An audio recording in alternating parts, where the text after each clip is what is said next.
Welcome, ladies and gentlemen, to another episode of your weekly movie rewind. Here once again is me, your host, Garret Neal, and you are listening to Radio DePaul, Chicago's college connection. Thank you for joining me in another slow week of January. I guess I shouldn't say that. Last week was pretty interesting. We did have the Oscar nominations come out. We were coming off the SAGs and the PGAs. So we at least had that going for us, even if there weren't a lot of new movies coming out. We did have probably our biggest release of January come out last week in Maze Runner: The Death Cure. And not really going to have anything big coming out until February, when Black Panther comes out. We'll be talking about Black Panther later this episode, actually.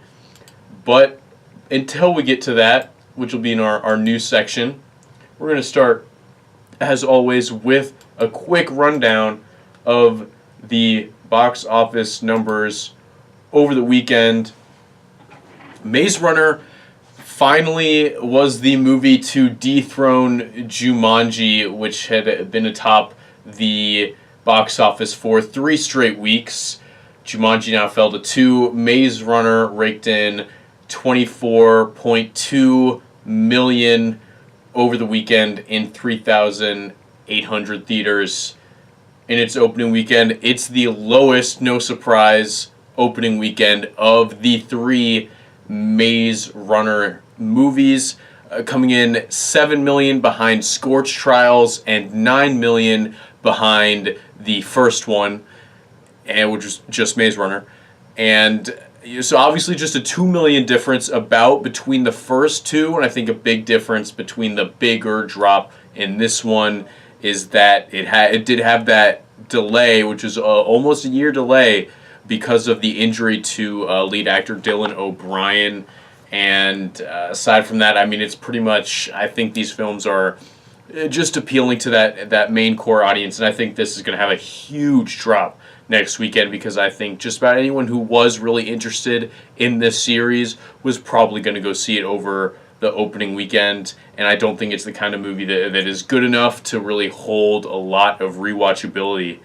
But speaking of holding well, Jumanji still comes in at number 2 at $16 million, just a 17% drop from last week. It's in its 6th week of release, still going strong in about 3,500 theaters, and that is going to bring its domestic total gross up to $337.8 million, which is going to scooch it up that Sony top domestic grossers list. It has now made more than Spider-Man: Homecoming and Spider-Man 3 to move Jumanji into the 3rd place in Sony all-time highest grossing list. And of course, as I mentioned last week, it is behind Spider-Man and Spider-Man 2.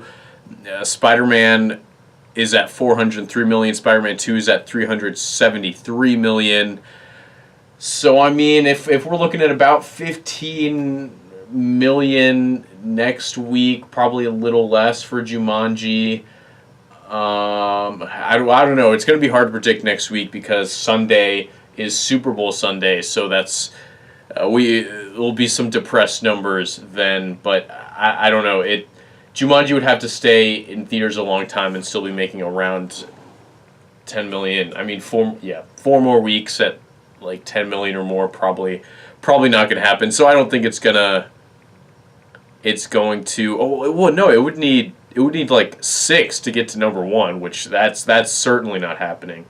But I would be surprised even if it made it into 2nd place. It'll be close, but I don't think it'll happen. Coming in at number 3, another, this one was an expansion, was Hostiles, the new Christian Bale Western, made $10.1 million over the weekend. And that was actually below the studio estimate, the studio expectations of about $12 million. Honestly, I'm surprised this did that well. I had not seen, the reviews for it had been positive but not great. It didn't seem super interesting to me. But I guess we haven't been getting a ton of exciting new films, and people were just looking for something, I guess. It wasn't an Oscar movie, because that's what most people do this time of year, myself included, is go and see the new Oscar nominations. And it was a pain in the butt over the weekend. I was trying to do some catch up, and all these movies that had desolate theaters 1 or 2 weeks ago we're now getting packed out. Darkest Hour got sold out when I tried to go see it this week, and I'm like that's not even one of the top runners for the Oscar awards. It's nominated for Best Picture, but there's no way it's going to win. And yeah, Gary Oldman's going to win for Best Actor, but that's just because he's playing Winston Churchill and he had to wear a ton of makeup. Like, I don't... I know, I want to see it too, so it's like, obviously if I want to see it, other people want to see it, but I just want to see because I see all the movies. I'm not... If I was only seeing a few, I would not start with that one. But at least I got to see Shape of Water this weekend, so that's one more off the list. Still 3 left. Anyway, going on to number 4, The Greatest Showman. It's still hanging around. Way to go, Hugh Jackman and his Broadway baritone. He's not a baritone. His Broadway voice. I went for some alliteration there, but that didn't really make sense at all. That one coming in at 9.5 million, just ducking under that 10 million mark, but still just a 10% drop from last weekend. It's just every weekend it's just 10%, 10%, 10%. It's ridiculous how it keeps hanging around. I wonder if it can last one more week and still have, because it's had 4 straight weeks now. This one also, like Jumanji, in its 6th week of release. If it can, it's had 4 straight weeks where it's made more than it did its opening weekend, which was 8.8. And if it can get one more week, that would be really cool. But I don't think so. Again, especially since it is Super Bowl Sunday next week, I don't think it will be able to hold above 8.8 million. But still, it has not left the top 5 in all 6 weeks, which I think is incredible, considering how low the starting point was. And I mean, it's never been number 1, but it's just always been hanging around that 3, 4, 5 range, which is great. It's just such a fun movie, and I'm very glad that both Showman and Jumanji are doing very well, because I enjoyed both of those movies incredibly. And then coming in at number 5, rounding out the top 5, is going to be The Post. At just over 9 million, it's going to be 9.1 million in 2,600 theaters. And this one, it had a pretty solid hold at a 22% drop. I thought, again, this one, it got nominated for 2 Oscars. Because I think it was just the Best Picture and the Meryl Streep for actress in a lead role. But it didn't really seem to get any sort of bump there. But I don't know. But it still hung around the top 5, so it's solid. Fox owns 3 out of the top 5 movies this week: Maze Runner, Showman, and The Post. All the movies in the top 5 have been out for 6 weeks, except for obviously Maze Runner wasn't in the first one. It hasn't felt like that though, because of course The Post and Hostiles were in limited release for Hostiles has been in limited release for 5 weeks. The Post was in limited release for 2, I want to say, before it went wide. But still, all those ones still hanging around from Christmas, from the holidays. 12 Strong and Den of Thieves coming in at 6 and 7. Those both dropping out of the top 5. Shape of Water, of course. That's one of the big Oscar ones. That racked up 13 Oscar nominations, the most out of any movie. That one got a huge bump. It added 1,000 theaters this weekend to get that Oscar bump, and it moved from 16 to number 8. One other one I want to mention, Padmavat, which is a Bollywood film, opened up this week in 324 theaters. and made $4,430,255 dollars. Ooh, yeah, $4,430,255 with a per theater average of $13,674. That is the highest of the box office this weekend, and this is the highest ever opening for a Bollywood film in the United States. It is, do have to asterisk, it's not films from India, but specifically a Bollywood film. But still, like, that's for something like, I've never seen a Bollywood film open up in the top 10 before. That's incredible. It had a bunch of IMAX screenings too. It's really interesting. The theater I worked at back in Arlington, Virginia over the summer was one of the few theaters in the area that showed Bollywood films. We would always get a decent crowd for those, but I would never expected that to jump into the top 10. It'll be very interesting to see if it does expand, which I think it will. If it does expand, how well it will do when it expands, and it'll be interesting to track that as well internationally, because 2017, most of the top 10 highest grossing international films were things you'd recognize, Beauty and the Beast, Fast and Furious. Pirates of the Caribbean actually got knocked out of the top 10 by Jumanji, because Jumanji is technically still 2017, because it opened again in the holiday weekend.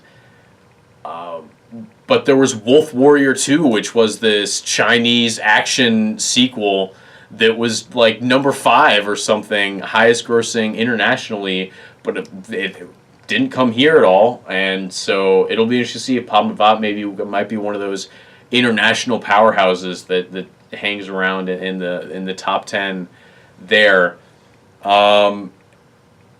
That's the main things in the box office. That top 5, Shape of Water and Padmavat, two noticeable ones. Shape of Water with that Oscar bump. 3 Billboards also got a decent Oscar bump. That one added 500 theaters this weekend. Made $3.8 million, jumped from 17th to 12th overall. I, Tonya added 161 theaters, made about $3 million. It actually went up 5%. Is the Shape of Water and 3 Billboards. I mean, those went up a ton, but it's just because they added so many theaters. It's like you can't even look at the bonus there. Phantom Thread actually went down, despite the fact that it added 125 theaters. It dropped from number 12 to number 17. That's interesting. Lady Bird, another one that got a big Oscar expansion. It added about 500 theaters and made $1.8 million this weekend. And so a lot of some of the Oscar movies getting some bumps down there in the mid-tier ranks of the box office numbers. Shape of Water really the biggest one, which makes sense because it's got nominated for the most. Star Wars, I guess we should mention Star Wars. Yeah, Star Wars got outgrossed by Padmavat.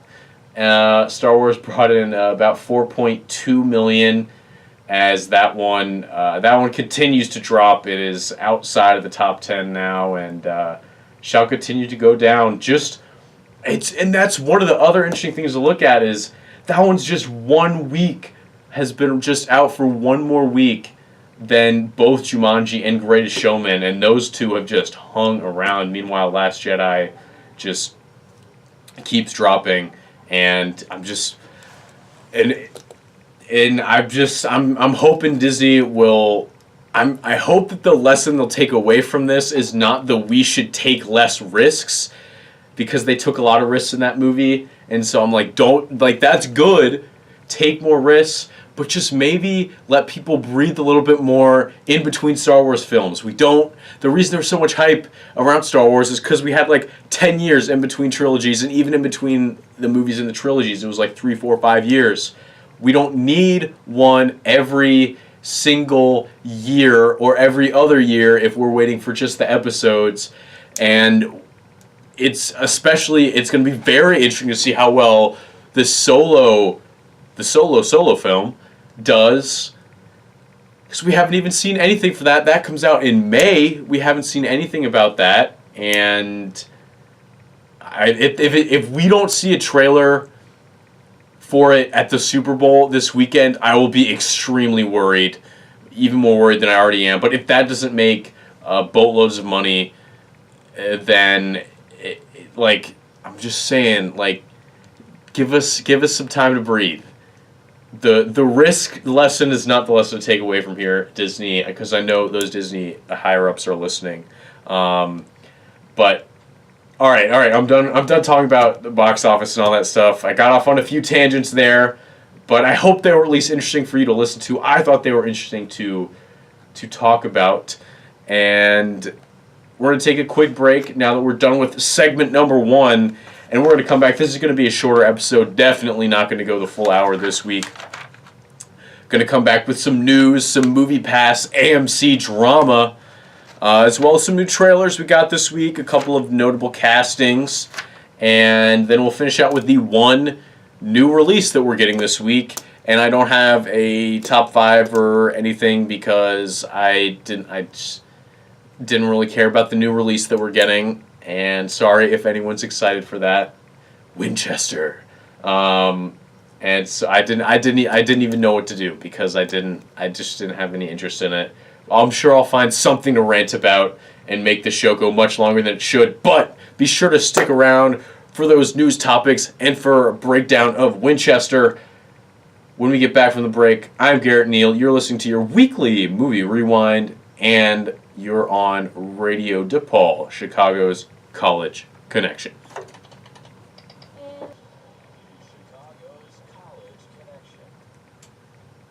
Welcome back, ladies and gentlemen, to your weekly movie rewind with me, Garret Neal. And as always, we are here live on Radio DePaul, Chicago's College Connection. Let's get right into the news. AMC has been a staunch, or at least when MoviePass first got that price drop into that $10 a month. If you don't know what MoviePass is, MoviePass, you pay $10 a month. You get like a credit card essentially, and you can use it at certain theaters that it says on the MoviePass app, and you select them on the MoviePass app.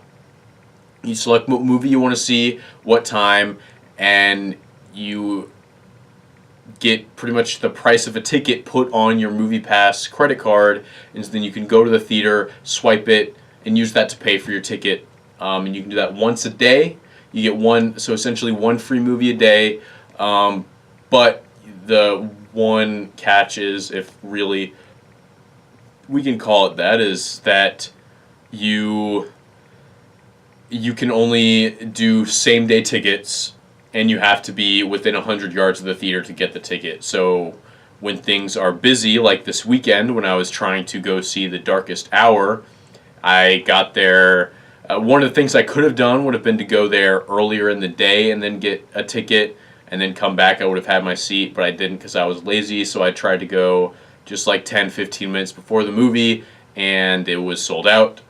So that can't happen, but still, it's great. But when it had a price drop, it used to be more than $10 a month, but it got dropped at one point when a new company got the majority shareholder stocks stuff business. I'm smart, I swear. I go to college. And it AMC was not happy about that. They were unsure of the business practice, and they weren't sure how it was going to last, and they were unhappy for some other reasons, but they've come out even more mad now. MoviePass struck a deal. This is via an article on Deadline, and it's been verified in other places, but just these specific stats are coming off an article on Deadline. MoviePass struck a deal with almost 1,000 independent movie theaters that involved MoviePass taking a $3 cut of the tickets and 25% of the cut of concessions profits. And then they wanted to strike a similar deal with AMC, and AMC said no, obviously, because they don't want someone encroaching on their profits.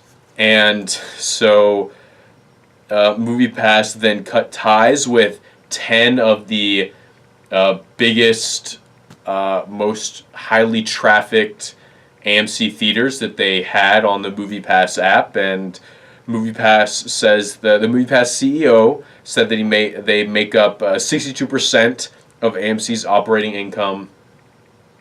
And really what MoviePass is doing with cutting those theaters is that they're pretty much saying that AMC is going to notice that people are not going to those theaters anymore. There was one in the Chicago area. It was like River East, I believe, was the AMC theater.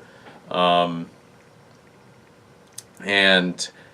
they're saying that AMC is going to notice, and they're going to come crawling back, and they're gonna think it's worth it to give us those $3 per ticket and that 20% on concessions because of how much business we bring in for them. And one of the things that was brought up on some of the other articles I read and videos I watched on this was that it's not even what they're doing with AMC that's bad, because AMC has the power to say no because they're such a big chain. And they struck that deal with those 1,000 independent theaters, and those independent theaters don't necessarily have the ability to say no to something like this, because they do get so much business from MoviePass that now that MoviePass is trying to take their income, it's just not feasible to kind of cut people off from that, because they probably accepted this. Like, MoviePass came to them originally and was like, hey, like, do you want to be part of this new thing? People are going to have tickets, it's going to bring in a lot of traffic. They're like, yeah, that sounds great, more traffic to our theater. And so now a lot of their audience members have had MoviePass, and maybe some of the ones that went to that theater anyway have since gotten MoviePass. And now MoviePass comes up and says, hey, you guys have been doing really, really well since you got MoviePass, and how about you give us $3 per ticket and 25% concessions? Which the $3 per ticket, you can at least rationalize that, okay, MoviePass is bringing in these people who are buying tickets, obviously, because that's what they're using the MoviePass for, and they're watching movies in your theater. Now, obviously, a lot of people that go to see movies also buy concessions, and that's MoviePass's rationalization for asking for 25% of the profit from concessions. But concessions is where the theaters get far more of their overall profit than from the tickets, because tickets, most of that goes back to the studios that are setting out the movies.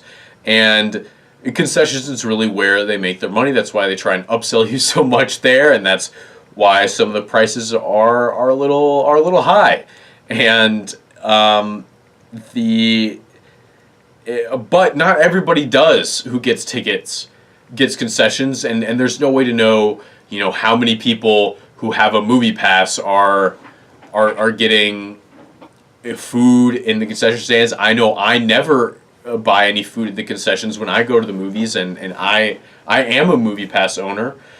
So it's like, how fair is this for the independent theaters that really had no choice but to accept this deal, because they've already been bringing in so much business for the last few months with MoviePass, that now at this point to deny MoviePass would probably involve losing so much.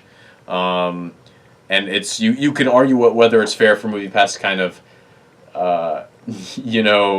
they come in with the with this nice deal that's great, and the movie theater accepts it, and then they come in and they're like, the independent theater's like, you can't do that, like you said, like, you never mentioned this when we first agreed to this. And then MoviePass says, well, we've altered the deal, pray we do not alter it any further.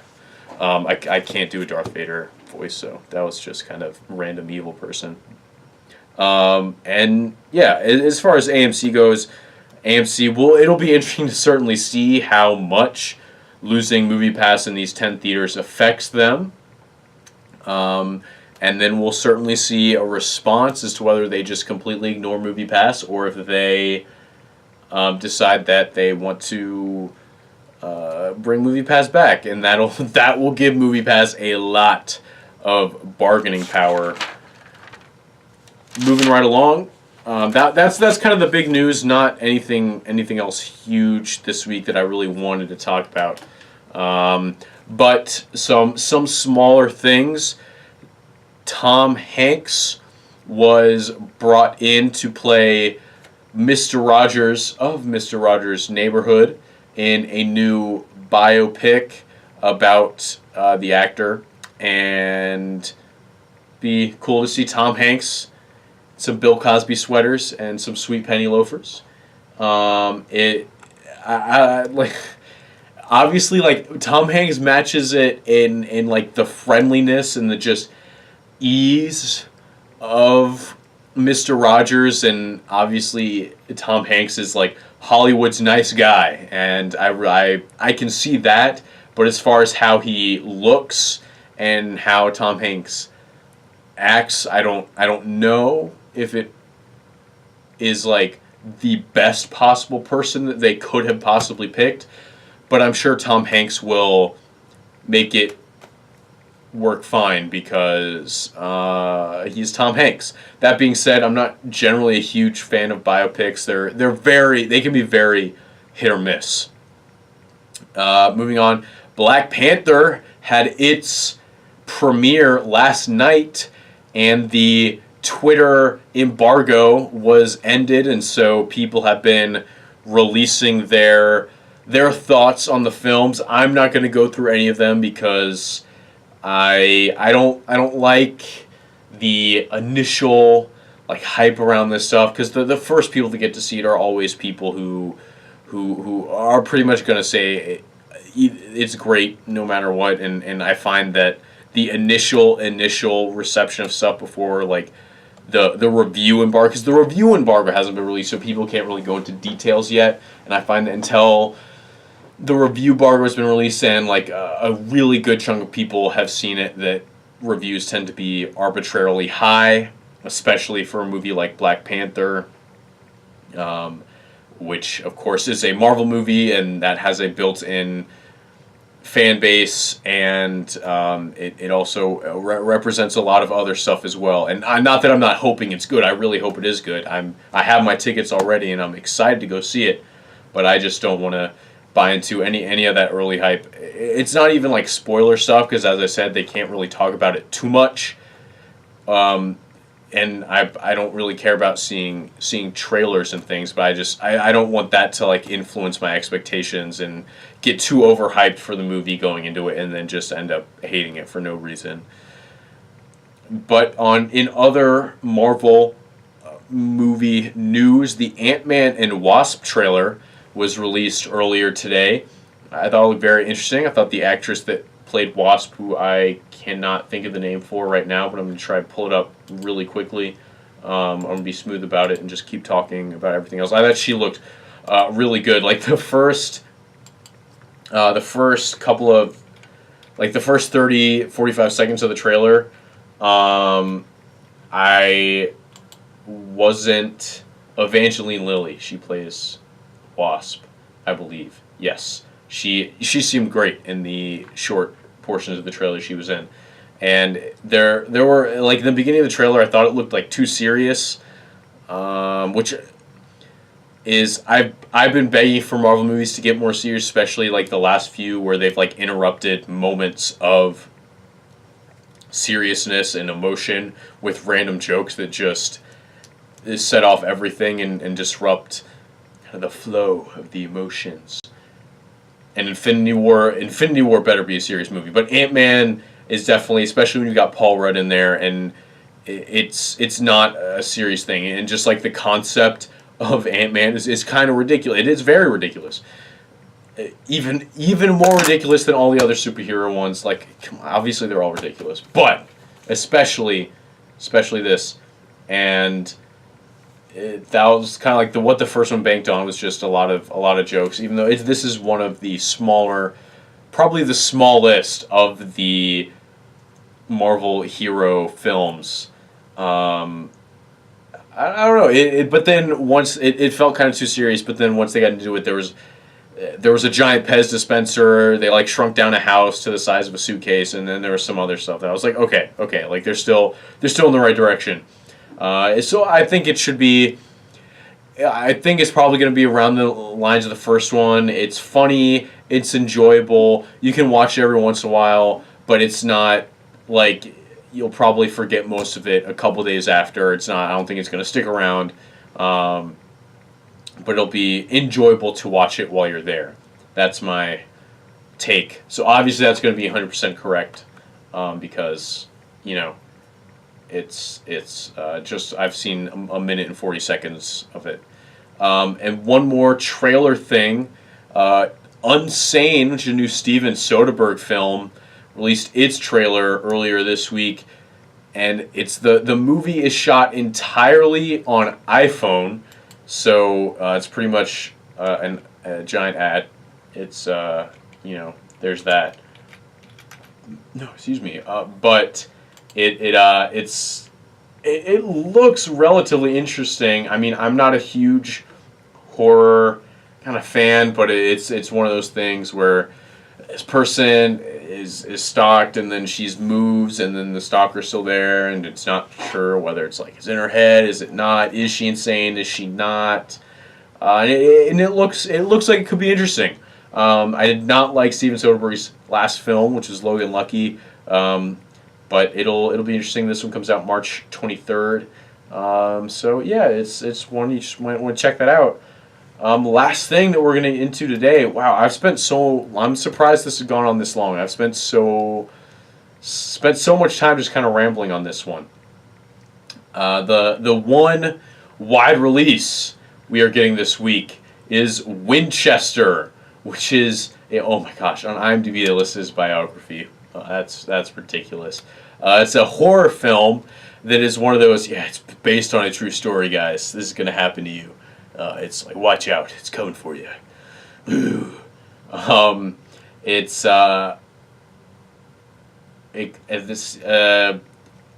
blah blah blah blah. Helen Mirren plays Sarah Winchester, who lives in this house, and it's being haunted. So she calls in this guy, Eric Price, played by Jason Clarke of Terminator Genesis fame.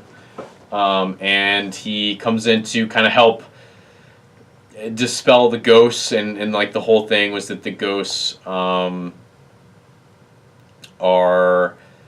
locked in these doors, and if you like lock them in, they stay in there, and then like of course like the locks come off and all heck breaks loose. I'm not really interested in this at all.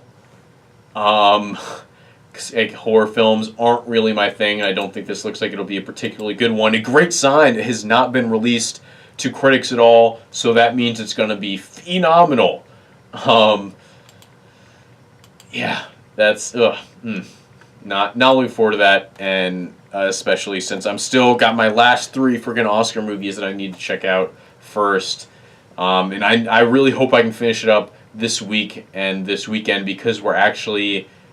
Okay, no, I still have like this weekend. I still have 2 weekends pretty much, because next weekend, which we'll be going over against next week in more detail, but we'll be getting the 1517 to Paris, it's a military film about soldiers that stopped the attack on the train in Paris. And the other nationwide release is 50 Shades Freed. Exciting, tantalizing, sexy. Yeah, that's can't they made it to the 3rd one? Who knew? And then after that, we get Black Panther and Early Man, and I'm very excited about both of those films. I really hope Early Man doesn't suck as well. I'm a big Aardman animation studio fan of Wallace and Gromit fame. But I'm not going to hold you guys any longer. Not really any top 5 or anything I wanted to get to. Hope you guys enjoyed this one. I certainly enjoyed it. Just rambling on about movies for 40 minutes. I love it. I do it way too much because it's great, and I have fun doing it. Hopefully you'll come back next week. Same time, same place. Thank you for listening to this weekly movie rewind. As always, I'm your host, Garret Neal, and you're listening to Radio DePaul, Chicago's College Connection.